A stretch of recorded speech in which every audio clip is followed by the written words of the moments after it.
Ava walked across the stage, crimson hood draped over her shoulders, and accepted the diploma that marked her as a doctor. The applause was thunderous, but the real storm was waiting just beyond the lens of the family photographer. I am so proud of you, sweetheart. A quiet figure stepped into the frame. Linda, David's executive assistant of 2 decades, her hands trembling. She held out a small, yellowed, laminated hospital bracelet. The name read Baby Girl Hill, and the date matched Ava's birth. Baby Girl Hill. That's my birth date. I should have told you sooner. I am sorry. Before Ava could respond, Linda turned and disappeared into the crowd, leaving Ava frozen with the bracelet clenched in her hand. Why did she have this? Why now? The celebration continued around her, but Ava stood motionless, the weight of the bracelet pulling her into a past she didn't know existed. Ava, are you all right? I am fine, Dad. Just tired. She walked quickly toward the parking lot, the bracelet hidden in her palm. A silver sedan pulled away from the curb. Inside, Linda pressed her forehead against the steering wheel, shoulders shaking. In her own car, Ava sat motionless, staring at the bracelet now damp with tears. At her apartment, she laid the bracelet on the table. Baby Girl Hill. Hill. Linda Hill. She opened a box of old photos, scanning each image for a familiar face in the crowd. She was there. Every piano recital, every birthday party, always watching from the back. The weight of it pressed down on her. She needed answers. She picked up her phone. She got into her car, the engine roaring to life. She would get the truth tonight. Ava pulled into her father's driveway. The porch light cut through the dark, a solitary beacon in the quiet neighborhood. Ava, what's wrong? You should be celebrating. I need to know who this bracelet belongs to, and why your assistant, Linda Hill, handed it to me. Linda, that bracelet, it must be a mistake. I don't know what you are talking about. The living room, filled with photos of a childhood Ava thought she understood, now felt like a stranger stage. Your secretary who never missed a single milestone in my life. She had this. Why? Ava, please, let's not do this tonight. You are overreacting. Overreacting. 26 years of my life could be a lie. Tell me the truth, or you'll lose me forever. David stumbled backward into his armchair, his composure crumbling. Decades of silence pressed against his chest. All right. Sit down, Ava. You deserve to know.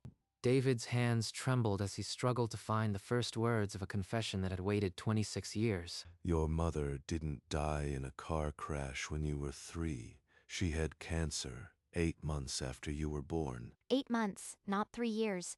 My whole childhood was built on that lie. There's more, but it was Mary's dying wish that I keep it from you. What more could there possibly be? Did she even exist? She existed, and she loved you more than her own life. But Mary wasn't your biological mother. You were adopted. The room tilted. The foundation of her identity cracked in half, and everything she thought she knew about herself became a question mark. Then who? Who gave birth to me? Tell me. I can't. Not yet. It's not my truth alone. Please, Ava, you have to trust me.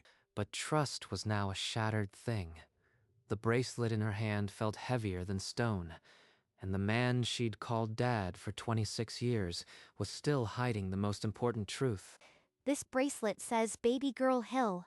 Linda Hill gave it to me. How is that possible? Maybe she was just a nurse at the hospital. She might have kept it as a souvenir. A souvenir? For 26 years? That's ridiculous, and you know it. The lie was flimsy.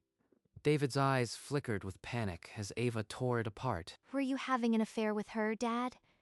Is that what this is? No, it wasn't like that. You don't understand. If you won't tell me, I'll call Linda right now and ask her myself. David's breath caught. He had no right left to ask for anything. Wait, don't call her. She is your biological mother. It was arranged to give you a better life. Ava's world spun. Linda, the quiet secretary, was her mother. but the full story was still hidden. How could you let her stand in the shadows my whole life, saying nothing? Linda was 22 and terrified. She couldn't raise a child. Mary and I wanted to adopt. Mary's idea was brilliant and cruel. We hired her 6 months later, so she could be near you always. She agreed to that? A lifetime of silence just to watch from the sidelines? After Mary died, I kept the secret to honor her wish. I thought I was protecting you. I don't know who I am anymore. Just leave me alone. She stormed out, her footsteps, the only sound in the heavy silence of the house. Back in her apartment, the bracelet sat on the table, a lifeline to a mother she never knew. Every photo was now a clue. Linda was always there, a quiet sentinel in the background of her life. She finally let go, tears scouring her cheeks as the enormity of 26 years of hidden love washed over her. Ava dried her eyes and pulled a dusty shoebox from the top shelf of her closet. Inside was a stack of birthday cards, each signed with a single letter L. She signed them all, and I never once thought to ask who Al was. Memory pulled her back. A sixth-grade piano recital. Linda in the back row, clapping softly. High school graduation. A familiar silhouette slipped away before the camera could click. She was my guardian angel, banished to the shadows. The betrayal still burned, but a new question rose. How much had Linda suffered in silence? Did she ever want to step forward? Did Dad stop her? Answers wouldn't come from old cards. She needed to hear Linda's voice. Tomorrow, she would face the woman who had been a ghost in her own life. The next morning, Ava stood before a small apartment door, her heart a wild drum. Ava, I knew you'd come. Please come in. The living room was modest, but a shoebox on the coffee table seemed to hold the weight of decades. Why couldn't you tell me all those years? Why watch me from the shadows? I was terrified. Mary asked me to stay invisible. I thought breaking the silence would only break you. Linda's trembling hands opened the box, revealing a lock of infant hair tied with a faded pink ribbon. Photos spilled out. Ava's first day of school, a science fair, the exact moment her diploma was handed over. I saved everything. It was the only way I could be your mother from a distance. Ava's hands shook as she touched each artifact, the anger dissolving into a well of grief and awe. For the first time, Ava saw not a stranger, but a woman who had loved her without ever being asked to love her back. Do you regret giving me up? Did you wish you'd chosen differently? Not a day passed without regret for the moments I missed. But I never regretted giving you a family. When I saw you at graduation, so brilliant, I couldn't hold back anymore. You deserved the truth. I don't know what to call you. Is it okay if it's just Linda for now? Just Linda is more than I ever dared hope for. Ava reached out, and Linda collapsed into her arms.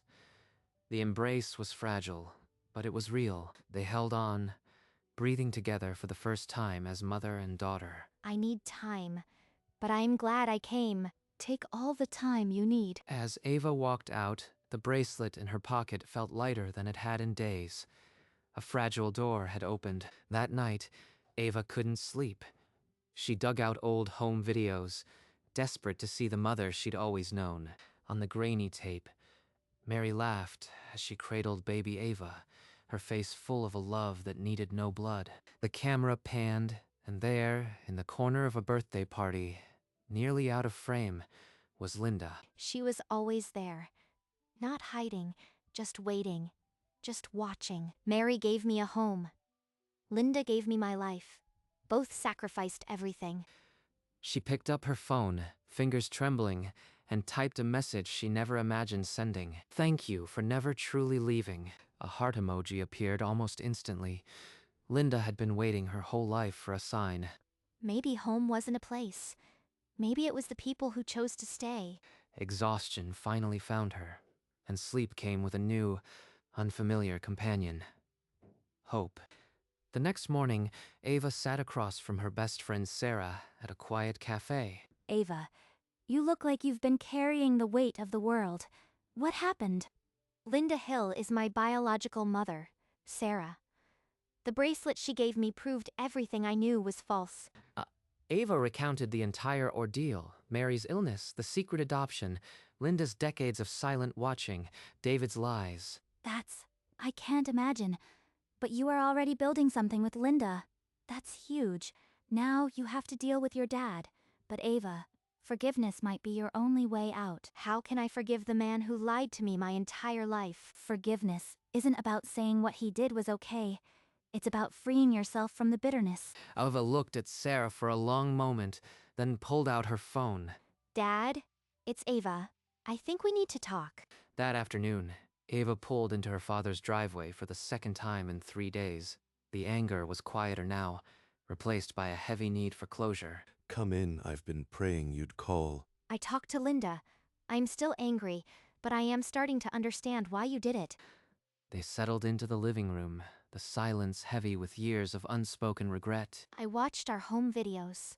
Mary holding me and Linda always watching from the edge of the frame. Mary wanted you more than anything. She planned it all, so you'd have two mothers' love. She showed him the paused video on her phone. Mary's bright smile, then the blurred silhouette of Linda in the corner. I forgive you, Dad, but earning back my trust will take time. David crumbled, and she pulled him close. The embrace tear-streaked but solid, years of distance collapsing in a moment. I'll support whatever you need with Linda, sweetheart. I promise. Ava arranged a lunch at the same cafe, asking both Linda and David to come. Neither knew the other was invited. Linda arrived first, her hands shaking. When David entered, they stared at each other. Years of silence between them. I needed you both here because we're connected. Whether we like it or not, we have to start somewhere. Linda, I am sorry for keeping you in the shadows all these years. You deserved more. You raised her beautifully, David. Thank you for letting me watch her grow. Ava watched them speak, the tension giving way to something fragile but real. I took this at graduation. I wanted to keep your joy, just in case you never wanted to see me again. The photo showed Ava mid-laugh at the ceremony, unaware of the lens that had captured her from across the quad. That day, they had their first meal together, 3 broken people choosing to become a family. But the real architect of this strange family wasn't David. It was Mary. 23 years earlier, a pale young Mary walked into Linda's hospital room, her own prognosis already grim. Mary's voice was weak but steady. Linda, let us raise her. I promise you'll always be close. You'd do that for me? For her? Mary reached out and squeezed Linda's hand. She'll know love from 2 mothers. You have my word. Linda, sobbing, placed the baby into Mary's waiting arms. Ava placed the bracelet into a small velvet pouch and carried it with her through every grueling shift of her residency. The next 3 years blurred into a haze of sleepless shifts, tiny triumphs, and goodnight texts she sent to Linda without fail. David and Linda began sharing coffee, their old walls crumbling as they bonded over their shared love for Ava. By the time the ivory invitation for her white coat ceremony arrived, the 3 of them were no longer strangers. They were a family in the making. 3 years of residency had reshaped Ava into a doctor who could face any diagnosis without flinching. Sundays with Dad and Linda. Therapy sessions that ripped me open and stitched me back. We built a family out of ruins. She held up the white coat, her name stitched over the heart, and knew the ceremony was only days away. I want them both to pin it on me. Side by side, in front of everyone. She sat down and wrote the same sentence on 2 ivory cards, her handwriting steady for the first time in memory. To my 2 parents, thank you. The envelope slid into the mailbox, and a weight she had carried for 3 years finally lifted. David found his invitation the next morning. He read the note twice, his coffee growing cold in his trembling hand. She still calls me Dad. After every lie, after the decades of silence, she chose me. Linda's envelope came at noon. She read the line and pressed the card to her chest, sobs shaking her frame, tears soaking the paper. David, I am so scared. What if she can't say it in front of everyone? David's voice came through the line, steady and sure. We'll go together.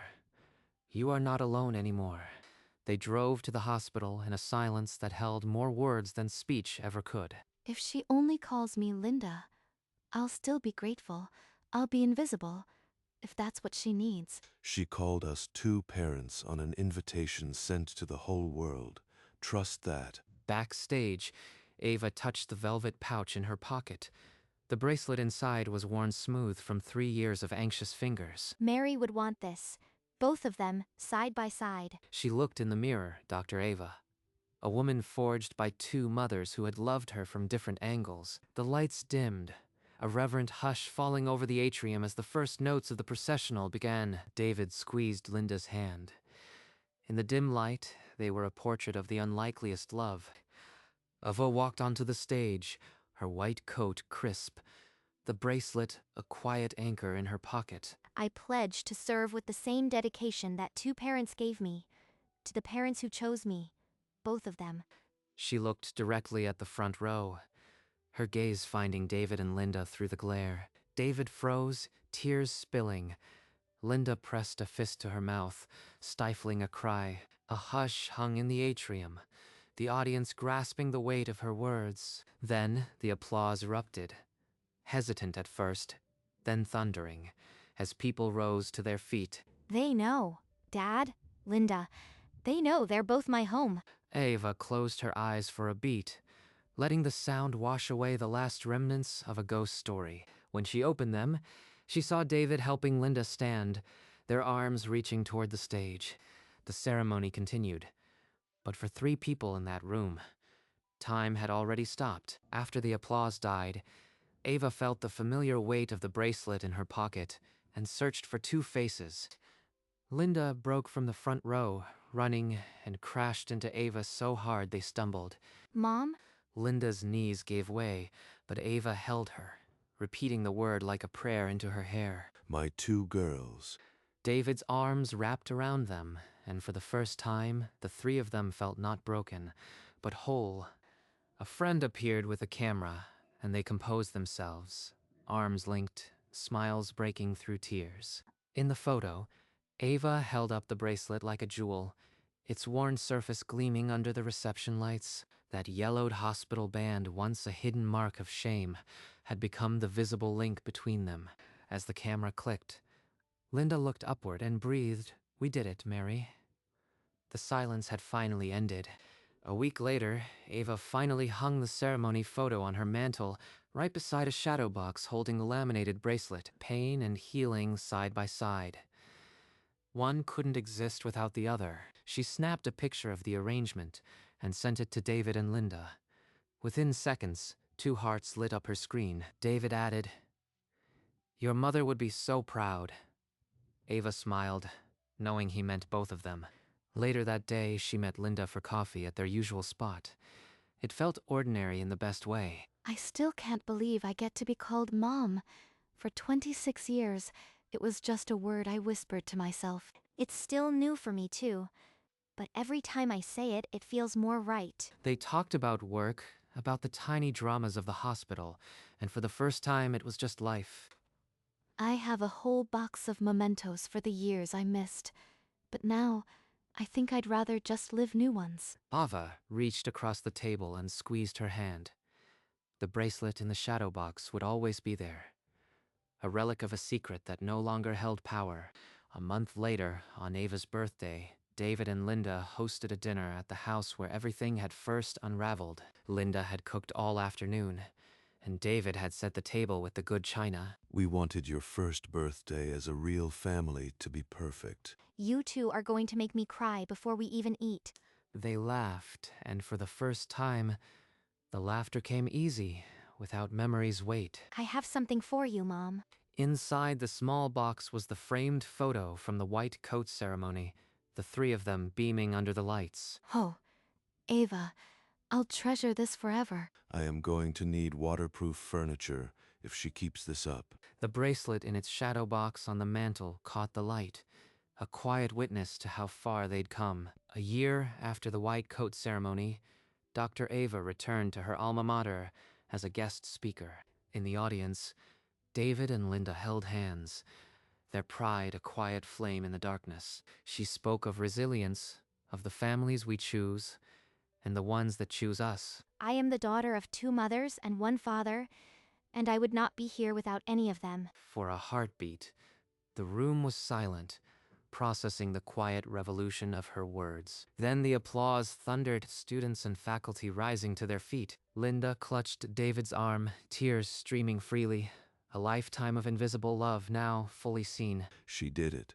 She honored all of us. Ava looked out, finding them in the crowd, and mouthed 2 simple words, "My home." In that moment, the lecture hall became a testament to a truth that had taken 3 decades to speak. That evening, the quad was draped in string lights, a golden canopy over the stone buildings that had witnessed so much. Ava, David, and Linda walked the familiar path, their footsteps soft on the cobblestones. At the very spot where Linda had once slipped a bracelet into her hand, Ava stopped. I am glad you came that day. It brought me back to you. Linda didn't speak. She simply squeezed Ava's hand, her eyes saying everything words could not. They continued on, 3 silhouettes against the amber dusk. Around Ava's neck, the yellowed bracelet now hung as a small pendant on a silver chain. What was once a mark of separation had become a token of unity, worn close to her heart. In the stillness of the quad, the past no longer felt like a wound, only the quiet hum of a story finally at peace.